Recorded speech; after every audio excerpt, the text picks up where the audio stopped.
আত্মবিশ্বাস মনৰ দৃঢ়তা আপোনাৰ বা মোৰ যদিহে আছে, এই পৃথিৱীত কোনো বেয়া শক্তিয়ে আপোনাৰ জীৱনত প্ৰভাৱ পেলাব নোৱাৰে। আত্মবিশ্বাসে আমাক জীয়াই থকাৰ উৰ্বৰতা যোগায়।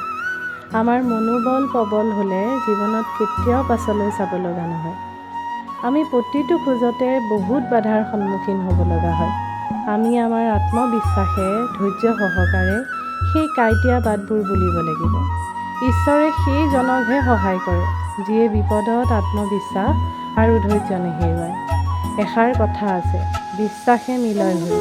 আপোনাৰ যদি ঈশ্বৰৰ ওপৰত বিশ্বাস আছে, তেওঁ চৰণত সমৰ্পিত হওক। আপোনাৰ সকলো বিপদত তেওঁ হাত ধৰিব। সুপ্ৰভাত।